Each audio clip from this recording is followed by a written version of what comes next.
Hello and welcome to the Master's Voice, the podcast series on Mediabrief.com. I am your host and friend Pavan R Chawla, and today is a big day for me because on the show, on this very special episode, I have somebody who is truly a well-known name in the Indian media and entertainment industry, and I am also privileged to count him amongst and to be counted amongst his friends. Raj Nayak. Raj Nayak is the visionary leader, media maverick, growth spinner, trendsetter, and a motivational powerhouse who now has set up and founded the House of Cheer, which is something that is going to infuse to scale the H factor. So Raj, quick pause here, bear with me, but for those who really might not, the few youngsters who just starting out might not know too much about you, allow me to tell them and give them the benefit of and have them excited about the kind of person they are going to listen to now. So here's a detailed profile. I cannot give a shorter one for you, Raj. So here goes. Raj Nayak. In his illustrious career spanning over 3 decades, Raj has led some of the largest media conglomerates in the country. Raj was a founding member of the Star India team in 1993, where he spent almost 10 years to grow into the role of Executive Vice President and part of the Managing Committee. He then moved on to launch the NDTV News Network, redefining how news was consumed in the country. Before setting up House of Cheer, he was the Chief Operating Officer of Viacom 18 Media Private Limited, where he steered the company to great heights. Raj's unique prowess to pioneer new concepts and mentor people make him one of the most respected professionals in the industry. An advocate of happiness, Raj derives his energy from people across all walks of life and believes in the strength of diversity. Raj has won many awards and accolades, the recent ones being the Society Achiever of the Year Award for his contribution to media and branding, the Humanitarian Award by Amity International for his contributions towards social issues, Giant International Award for his contribution to the entertainment industry. He was awarded the Media Person of the Year 2016 at the IAA Leadership Awards by the International Advertising Association India chapter, and he was awarded the first Influencer of the Year Award the same year by Exchange for Media. In 2018, he received the Global Champion Award at the International Advertising Association at Bucharest. Raj has been an active participant of many industry bodies. He has been the president of the Advertising Club, the International Advertising Association of India. He has served on the board of Media Research Users Council MRUC and the Indian Broadcasting Foundation IBF. He is currently the chair of the Promax BDA in India. The Economic Times named him the second most engaging CEO on social media. Apart from driving such an enormous business, Raj is passionate about food, travel, and reading. As someone who believes in spreading cheer and winning hearts, his Twitter handle is Raj Cheerful, RAJCHEERFULL,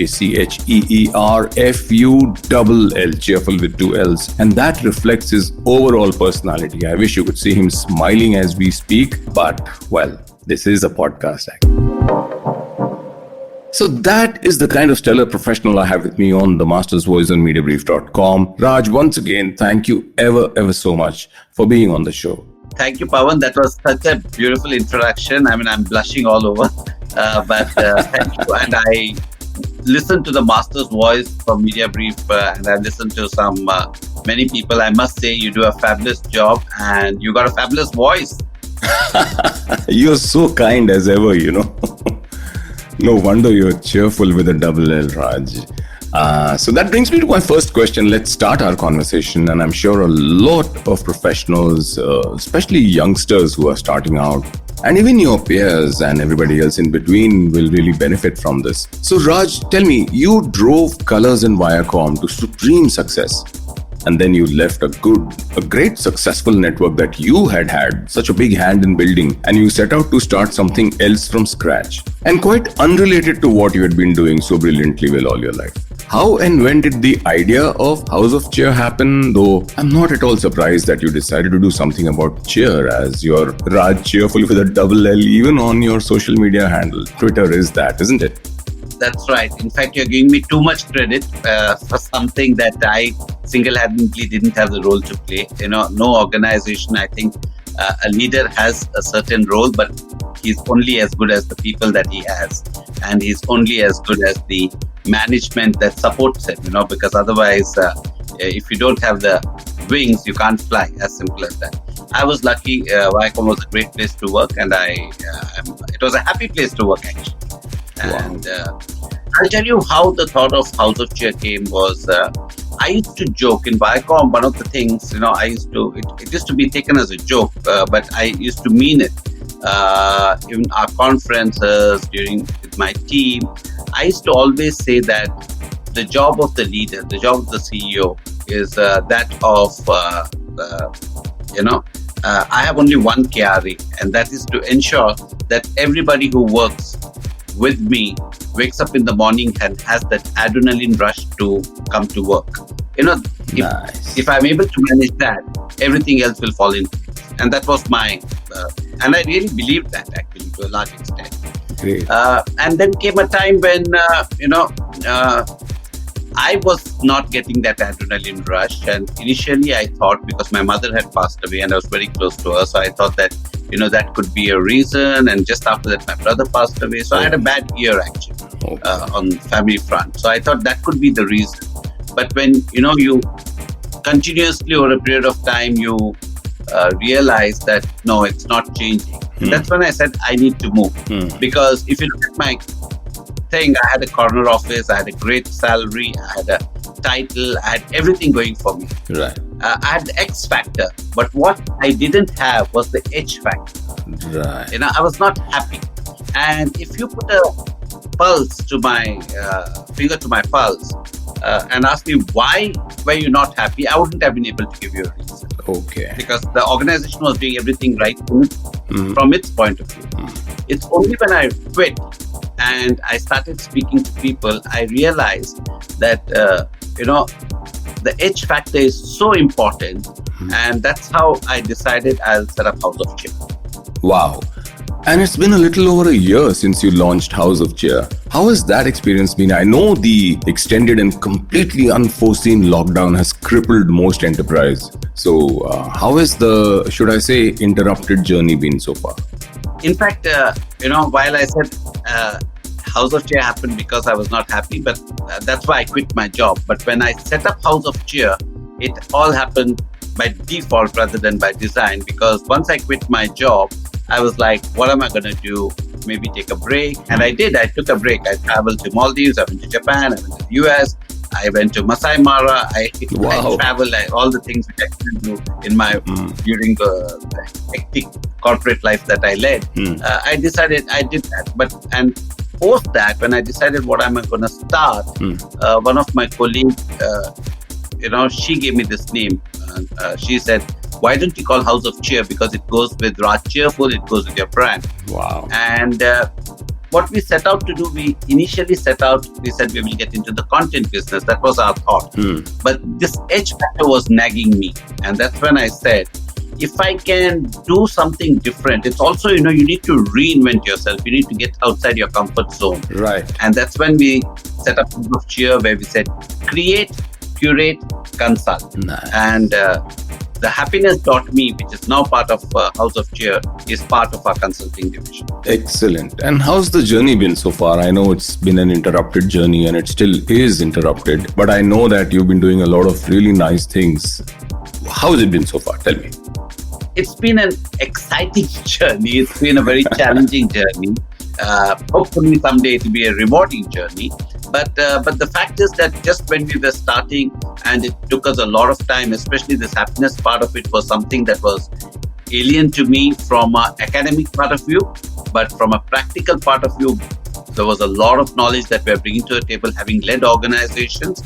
So that took a bit of a time, because we worked with professors in the US, in India, with psychologists, neuroscientists, all kinds of people to put our framework, and then tying up with a partner in the UK. And just when we thought that we had got it right, the lockdown happened. So, but the good part of it, I look at it, everything from a positive prism, and I believe that every cloud has a silver lining.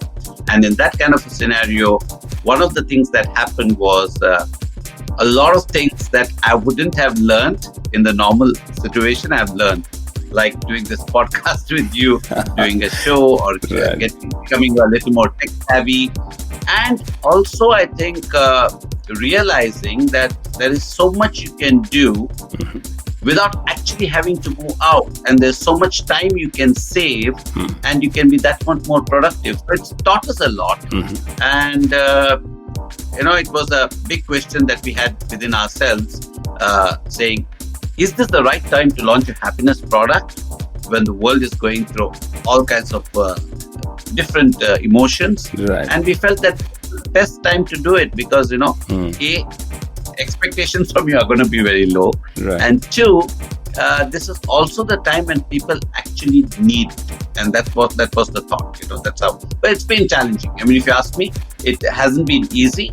But like I said, it's been exciting at the same time. So I look at it with a positive prism, and I think it's been a fabulous journey.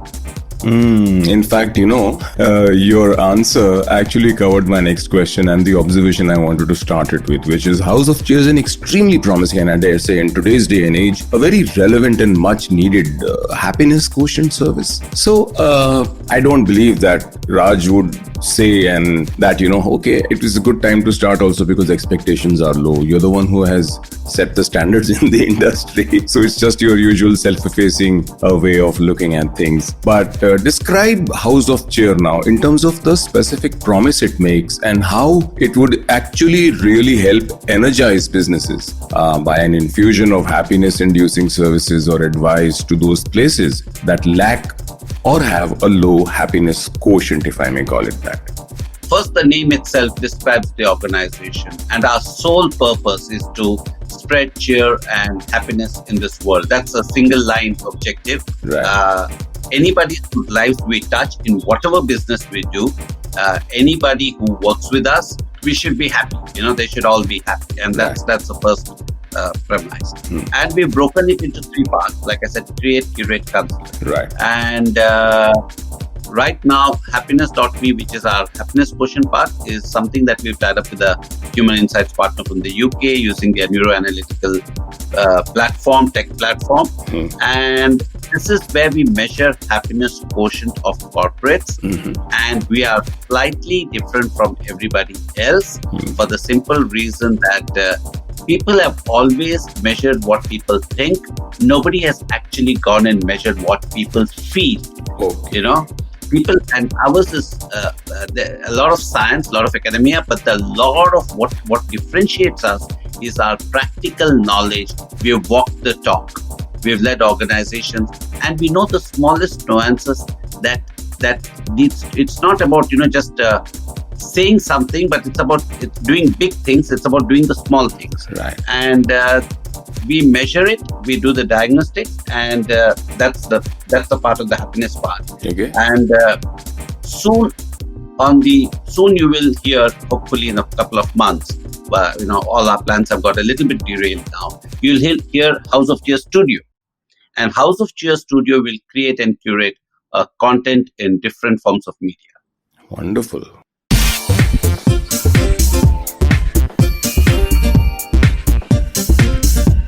You're tuned to Mediabrief.com's podcast series, The Master's Voice, with me, your host and friend Pavan R Chawla, in conversation with my good friend and thought-leading media veteran, Raj Nayak. We're taking a short break and we'll come back very soon. Don't go anywhere.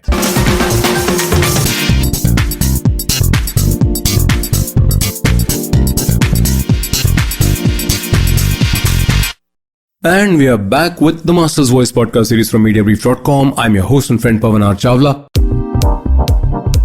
And with me is the man who really needs no introduction, but okay, here's a tiny one. Thought-leading media veteran and dear friend, Raj Nayak, speaking in as forthright and cheerful a manner as only he can. This is the man with 2 L's in Raj Cheerful, his Twitter ID. Follow him today. So today, and especially after the deadly onset of the COVID-19 pandemic that has made everyone look inwards and realize that you cannot put the best things in life for post-retirement, and one of the best things in life and the most important ones is happiness. So how do you define happiness? How would you measure the presence or absence of happiness, and then correlate the effect of the condition, whether it's present or not, with the fortunes of any company or business? First of all, let me tell you the best examples. I always tell people, look at kids, young kids. They are the happiest people. They are the happiest people. Absolutely. कल हुआ भूल गए, कल क्या होने वाला है उसको फिक्र नहीं. So it's very important because sometimes knowledge is not a very good thing. Right. Too much knowledge is also not a very good thing. Sometimes you're fearing something that has not happened. You're assuming things. You start thinking logically.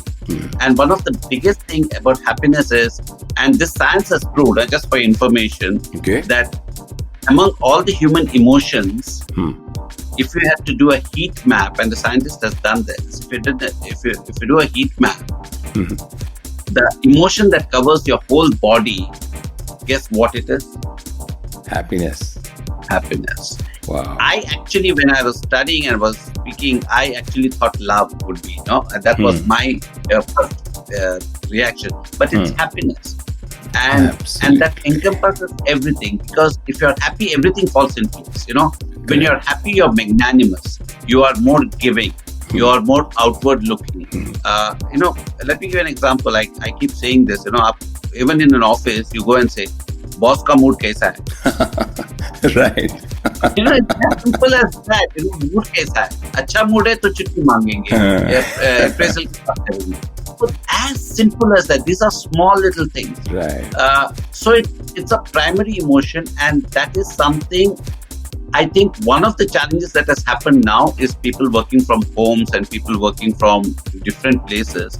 I think as it is, it was there even before, like in corporates, people didn't pay attention to the happiness quotient. Okay, they did engagement surveys and things like that. But nobody focused only on happiness. Yes, some companies called the CHRO, they changed the title, calling it Chief Happiness Officer and things like that. But that's not what happiness is all about. Having beanbags or throwing an offside, even an incentive. People talk about incentives. Incentives actually, first year becomes an incentive. Next year it becomes an entitlement. Correct.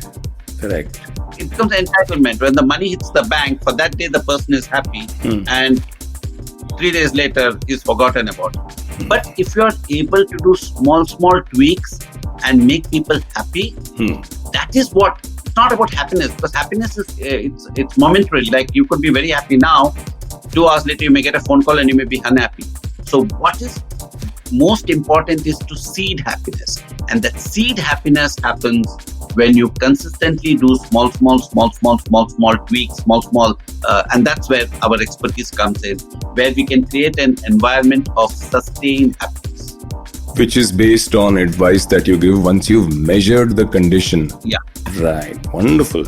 Yeah, our happiness framework is based on a few drivers, and that drivers goes through the neuroanalytical platform, which is powered by AI and machine learning. Plus, it has got neuroscience validation and statistical validation. Right.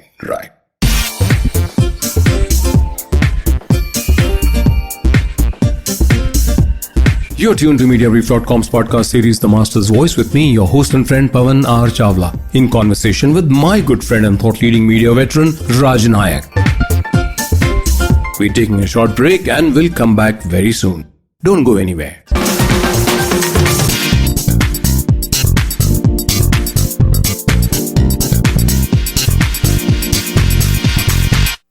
And we are back with the Master's Voice podcast series from Mediabrief.com. I'm your host and friend Pavan R Chawla. And with me is the man who really needs no introduction, but okay, here's a tiny one. Thought-leading media veteran and dear friend, Raj Nayak, speaking in as forthright and cheerful a manner as only he can. This is the man with 2 L's in Raj Cheerful, his Twitter ID. Follow him today. So Raj, why isn't a high happiness index a default ask of any HR head's job profile today? You did say that the CHRO mentioned Chief Happiness Officer as a requirement. But like you said, it's all about seeding happiness amongst people that perhaps the CHRO looks after, and in a very let's say in small doses through different things, that sort of total, as I take away from what you said, into something that gets embedded in the subconscious level, the happy state of mind, the contented and still adrenaline pushed state of mind for all the positive reasons. So any thoughts on why a high happiness index is not yet a default task of any HR head's job? When we evaluate you, we'll take a measure of the H factor. They're not told that. So shouldn't it be? Because ultimately happiness is the final real true outcome that you're looking for when you see, it could be pride in the organization's working, its result, it could be the entire H factor that is there. It's so true, and I'm sure it will be in the future. But right now, what has happened is happiness has become one of the most loosely used word with everybody. So when I planned this a year and a half ago, when we said happiness.me, one of the things about happiness is we don't have a magic wand. I can't come and make anybody happy. That's a reality. Okay, right. Unless you, Pavan Chawla, wants to be happy, nobody can make you happy. I can tell you how to be happy. It's like I can't make a horse drink water. I can walk with the horse all the way to the riverside, and then, if the horse doesn't want to drink, there's nothing I can do. Correct. That's what we say. Our whole philosophy is happiness starts with you. Okay. And organizations all this while have focused on academia and science. They have not focused on thinking from the heart. Another thing science tells you, which is very interesting, is 80% of the decisions that you take is taken from your emotive brain. Okay. 20% is taken from your cognitive brain. The 20% then justifies the decision of what the emotive brain has taken, and that's why people say, no, gut call. It's a gut call. I got a gut feeling. I got an intuition. But majority of the decisions, think about your own decisions, and you'll realize that majority of the decisions have come from and then you're given it reasoning to justify. Okay. Also, let me give you a very good example. When I was setting up happiness.me, part of House of Cheer, I spoke to a lot of people, and as one of the exercise that I did, I had some top 5-6 HR heads of reasonably large companies whom I knew personally, and I invited them to Soho House in Juhu for breakfast, just to understand from them, I'm setting up to do this, what are the implications, what are the things people look for, and things like that. And during that discussion, it was something that out of curiosity, because I'm an inquisitive guy. I like asking questions. Whenever I don't know something, I have no hesitation in saying, I don't know. I would not pretend to know something that I don't know. And I've done it with the most junior person in all the companies I've worked with. They used to find it amusing, CEO हमसे पूछ रहा है, इसको कैसा करते हैं? So the fact is, I used to have my HR heads coming and telling me N1, N-1, N-2. I knew that it meant different designations, different grades and things like that, because I've dealt with it. But I did not know the meaning of what N stood for. Okay. So I asked, out of just sheer ignorance, I asked the people who were having breakfast with me, I don't want to name them, not fair. I said, my HR used to always give me this N-1, N-2 or whatever it is called, and somebody gave me. So what does N stand for? And none of them knew the answer. Lord. I was shocked. In fact, of course, somebody Googled and in 2 minutes said, sir, it is number. And that's when actually, the whole thought came to my mind of saying, that's the biggest problem, is you look at your people as numbers and not as humans. Excellent. Absolutely. So it fitted into everything that I was doing. Some of the things they say the universe conspires to make things happen. So that reinforced my thing, happiness, H factor. So today we have actually registered something called the H factor, which is happiness and humor. Oh, wow. Excellent. And Raj, apart from happiness in the workspace, what are the other qualities or assets that are critical to any company's growth? I think what is happening now, especially when it comes to people, the new generation, it was not like what used to be there before. When we were growing up, पढ़ाई कर लो, Hmm. नौकरी ले लो, शादी कर लो, घर हो गया, गाड़ी हो गया, तो जिंदगी बन गई. Correct. Today's generation is looking at things differently. They are first looking at purpose. They are looking at job satisfaction. They are looking at reward as well. But that all comes secondary. I come from a school of thought that people basically work for three things. Okay. They work for respect, recognition, and reward, in that order. Right. And the things, when they don't get the first two, then they start justifying reward, or this being an excuse for moving out, or things like that. One of the main things for organizations today is to give their people a purpose. That's the biggest thing. Okay. Two, I think, is people prefer transparency. अच्छा खबर है, बुरा खबर है, बता दो. Or don't have this layers of things. You have to be transparent. Integrity, I think, from leaders' point of view, I think the biggest thing for any leader, in today's day and age, you cannot hide behind things. Everything is in the open. You may think you won't know because people may not come and tell you, but everything is in the open. Chinese whispers. You don't want that. So first thing I would say is you have to be, integrity is top for a leader, but from an organization point of view, purpose and transparency and clarity of communication. These three things I would say from a people's point of view. Excellent. Really an insightful answer, Raj. I'm sure it's going to help a lot of people.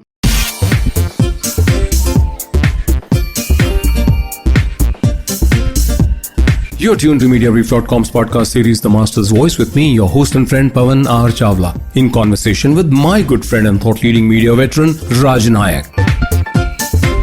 We're taking a short break and we'll come back very soon. Don't go anywhere.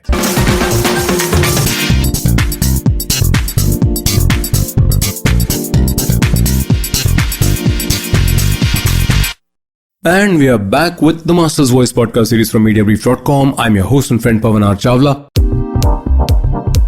And with me is the man who really needs no introduction, but okay, here's a tiny one. Thought-leading media veteran and dear friend, Raj Nayak, speaking in as forthright and cheerful a manner as only he can. This is the man with 2 L's in Raj Cheerful, his Twitter ID. Follow him today. And now let's link this to House of Cheer. How will House of Cheer, driven by your magnetic energy and ever-smiling nature and attitude and your positivity, which really is like a glow around you, how will it help in the pure business sense, to infuse cheer and add value into the lives and businesses of others? You did say you don't have a magic wand, but there might be some steps you would recommend. I'm sure there is a process and a science to the, let's say, prescriptions that you might have ready now to respond to the kind or levels or of presence or absence of the H factor once you do your, I'm sure there must be an audit or something. So how is it all going to sort of add value? Yeah. So first of all, we have our first thing we said, charity begins at home. So you have to start at home. So first is everybody we hire, the criteria above anything else has to be a person who's happy and whose purpose in life is to make others happy. That is one of the primary prerequisites for people joining. मैं तो higher करते वक्त भी बोलता हूँ, हमारे पास ज्यादा पैसा नहीं है मगर प्यार बहुत है. And we are happy people. If you want to be part of a happy organization and grow with it, we may be bootstrapped today, but you want to grow with it, come join us. And that's been my thing. So we've collected a bunch of very good people. Right. We've tied up with a bunch of extremely good professionals because for advice and, because for us also, a lot of things are learning as we go along, and this is an evolving process. It's not going to be a one-time thing. So we've got some of the best experts on our advisory panel. Having said that, what we do is we do a diagnostic and everything is tech enabled. And one of the beauty about what we do, again, I'll tell you how we are different is we do it in any language that you want. Okay. So if you want it in Urdu or you want it in Kannada, Tamil, Spanish, Portuguese, we can do it in any language. We are not restricted to English. That's one. Two, we can do it on any device that you want. Okay. So we are technology, we are. Third and most important thing, most of my career has been sales. Okay. And one of the principles of sales is the customer wants to know what's in it for me. Okay. And one of the biggest challenges most of these engagement companies have found, and that's the feedback we've got, is to get participation of people, because they don't really participate. They think it's another exercise by management in terms of, getting feedback. And some companies do something about it. Some companies don't do something about it. They want it just to be a tick and things like that. Correct. Ours is slightly different. We have a dashboard for the management, and we have individual reports for every person.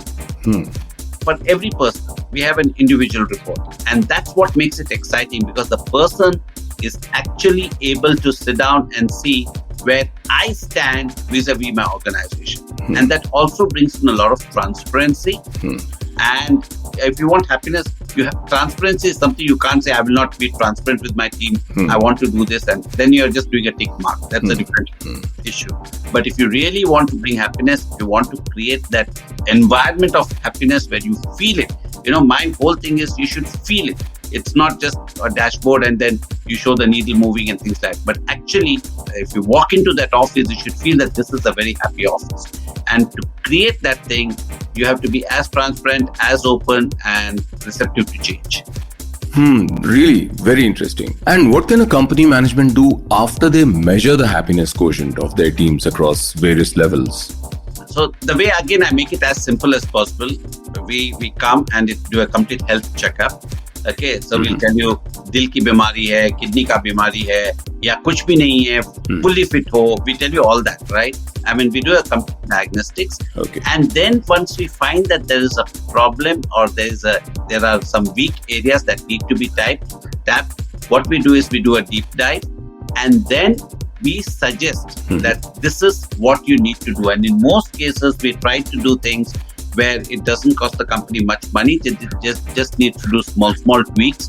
If those are there, we do it for them just like that, free of cost. But if there's something major interventions to be done, then we will say, hey, this is what we recommend. You can get it done through anybody you want. But should you desire, we have a panel of experts and we can implement it. That is part of our value add. Excellent. Really nice. And what is the feedback you get from the companies you have pitched happiness.me to? Any learnings that you have observed from those experiences? Lots of learnings, because and that's one good thing, because with every learning, I'm a firm believer that this is never going to be a perfect model for the next 50 years of this company growing, and people who run it after me will have to keep on learning, because things will keep changing, and this you have to keep on fine-tuning to make it better and better and better and better. As simple as that. So for us, every pitch has been a learning. But what has been extremely, I'm actually overwhelmed with the response, because everybody that we've pitched to, and let me tell you something, Pavan, we haven't done a single outreach program. All the inquiries that have come to us has based on that one press release I did in July. Other than that, nothing. We haven't reached anybody else, because we are still trying to service queries from existing people, and we are going slow. But one good thing is that we actually started work with 3 companies at the moment. Okay. But one good thing I must tell you is everybody that we spoke to, I've had CEOs and HR heads, and these are people whom I don't know or never knew before.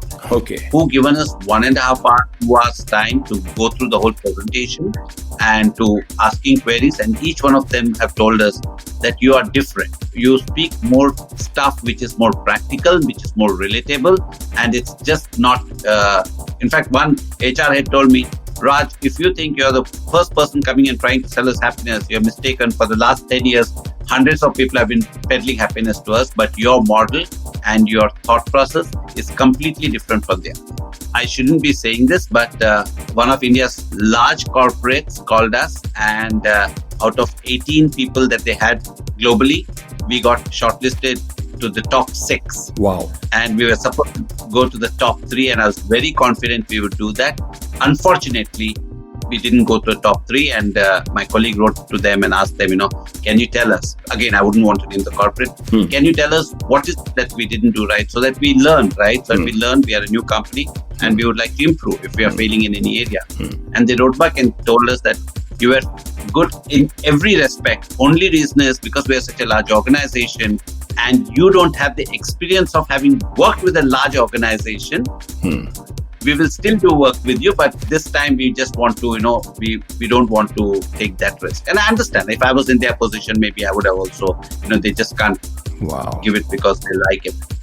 And probably that's not true in hindsight. We didn't actually articulate the scale, because we have tied up with a company in London, right? With the Happiness Index London, which is one of the large human insights company in the world. And they work in 80 countries. Wow. So whilst the happiness framework is our proprietary model here in India, the tech platform is theirs. And the tech platform, they do 1 lakh employees and 150,000 employees and 80,000 employees and things like that. Wow. So scale was never an issue. Just that we were not, and that was a learning, because now in our deck, we say that our partners have the experience of having done work in large numbers.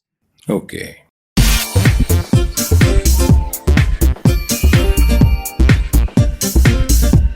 You're tuned to Mediabrief.com's podcast series, The Master's Voice, with me, your host and friend, Pavan R Chawla, in conversation with my good friend and thought-leading media veteran, Raj Nayak. We're taking a short break and we'll come back very soon. Don't go anywhere.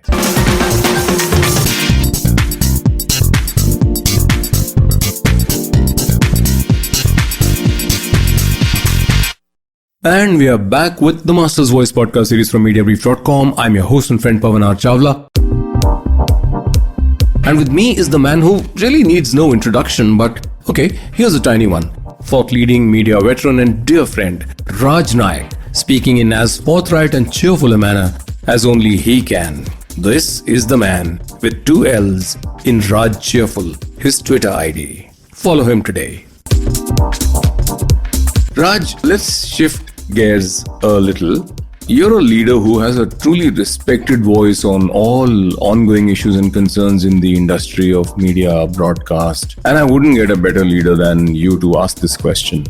What are your thoughts on how TRAI is regulating the broadcast industry? Is it being the enabler it really must be? Any advice for the new TRAI chairman as a broadcaster and as a person always responsible for the sole biggest enabler of, a company continuing to remain never in the red but in the black and growing sales? So, any advice? I don't want to give advice to anybody, because free advice is never is not a good thing to do unless I'm paid for it. But on a serious note, let me tell you, I think we have been inconsistent. The TRI policies has not been very consistent. I think first thing I would say is, whatever policy you come, stick with it and don't keep changing the rules, because broadcasters make huge investments. And 2, I think any discussion that impacts the industry as large as broadcasting, which it's not just the revenues and things like that. Look at the number of people associated with it, number of people working. Correct. My suggestion would be that anything that you do should be in consultation with all the stakeholders. Right. Great advice. And I'm sure that the new TRAI chairman is already looking at all the, I believe, very justified criticism of the heavy-handed regulation that TRAI has been imposing upon all stakeholders. And sometimes I feel that perhaps the distribution side gets favored too. That's my view. I don't want you to comment on it. So, Raj, let's come back to that wonderful edge factor. What makes you happy, Raj? List a happy movie, a book, an event, whatever that comes to your mind that's remained with you and made an impact even perhaps on your life. Actually, a lot of people, and I say this as what makes me happy actually is making others happy. Nice. Right. It may sound funny, but reality is I'm a very selfish person. Okay, because I'm selfish. When I say I'm selfish, I say I'm selfish because when I make somebody happy, actually I'm doing it for my selfish reason. Wonderful, Raj. I must interrupt you here. Sorry, but what you just said is so profoundly true. It brings back to mind a short little book of difficultly written essays that Nathaniel Branden and Ayn Rand had written together. And the book title was The Virtue of Selfishness. It said you should be true to yourself, and that'll make you happy. So, right, please continue. Beautiful thought.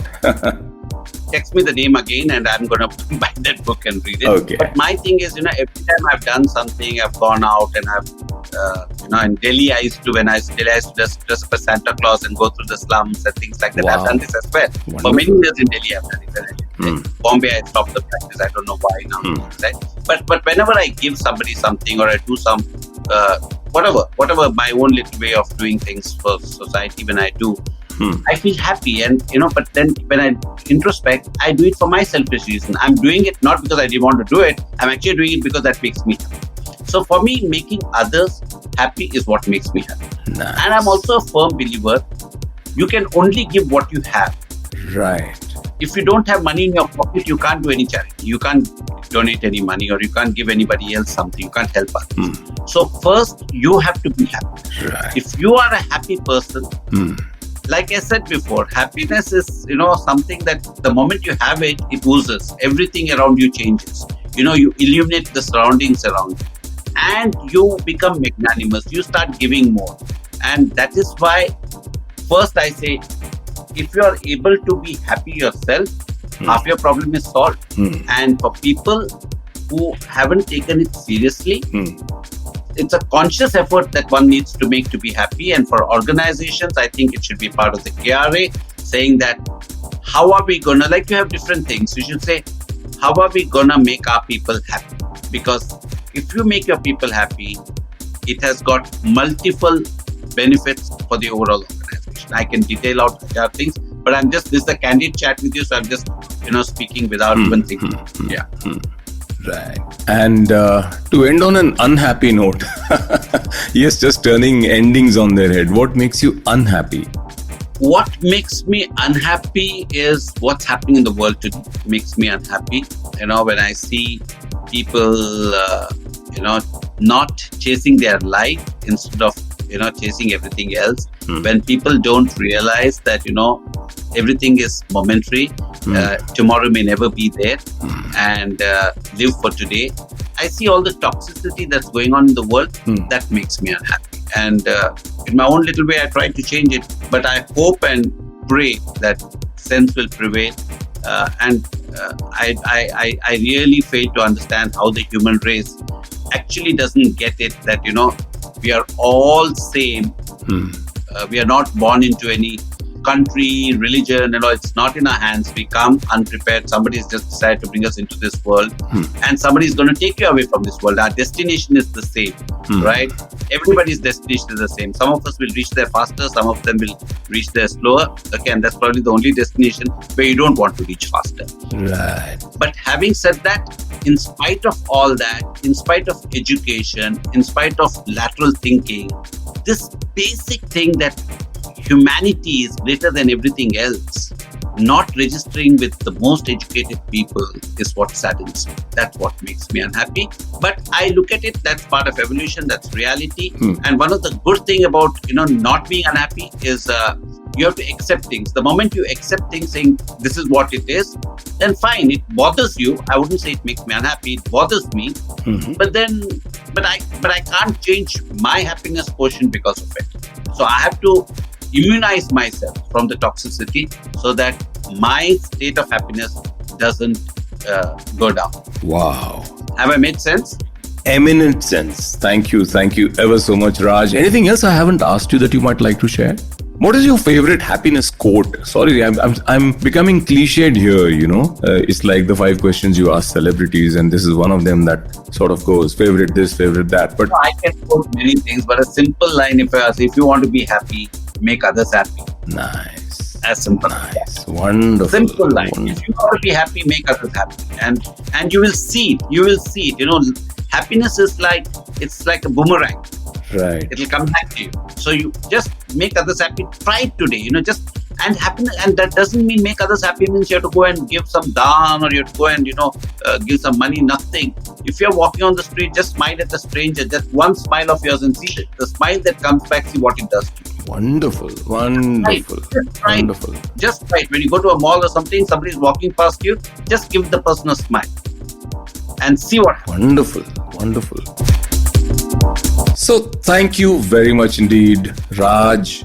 Thank you for being on The Master's Voice on Mediabrief.com. Any thoughts about our chat so far? Pavan, excellent. I mean, this was the first chat I think I've done, candid chat, where, I haven't thought through. I just, an early morning, you managed to get me at 9 o'clock on a Saturday. So there must be something very good that you're doing. But it's great. I think it's not about House of Cheer. It's not about happiness.me. I think as a human race, as people who have some sphere of influence in this world, we all need to do our little bit to spread cheer and joy.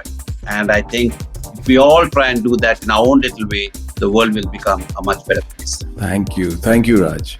And finally, I have to tell you, Pavan, you're doing a great job with Mediabrief. Mediabrief.com. I like the way your newsletters come. I like to listen to your podcast, and keep up the good work, because it's a great contribution and a great service you're doing to our industry and to society in general. Wow, Raj, coming from you, that indeed is high praise that I will always cherish. You made me very happy. But seriously, thank you ever so much. Raj Nayak, my friends, was my guest on this episode of The Master's Voice on Mediabrief.com. Raj Nayak from House of Cheer, who's founded House of Cheer and who wants to rearrange the spelling of happiness and begin it not with an H but a U, because he says it all begins with you. If you're happy and you want to go out and make the world happy, that is the way to do it. And yes, House of Cheer is here to help any and every corporate, even any and every individual, corporates and businesses across sizes and scales in India, in a small place or across the whole world, to actually measure the H factor, as he has patented that term, and on the back of a solid, fabulous process, and which sort of brings brilliantly together the technology, the art and the science, and the neurology and psychology that together contribute to make and spread the happiness quotient, which really energizes everybody from the single individual to the entire entity as a whole. So thank you very much for tuning in. I hope you found this conversation enjoyable and insightful, as I always do when I speak with Raj. And it's been a privilege and a pleasure for The Master's Voice to have him as a guest, as a true expert who speaks from the heart and always extempore, and to bring his insights to everybody. So thank you very much for tuning in. Till we meet again, this is your host and friend Pavan R Chawla from The Master's Voice on Mediabrief.com. Stay safe, stay well, take care, bye-bye.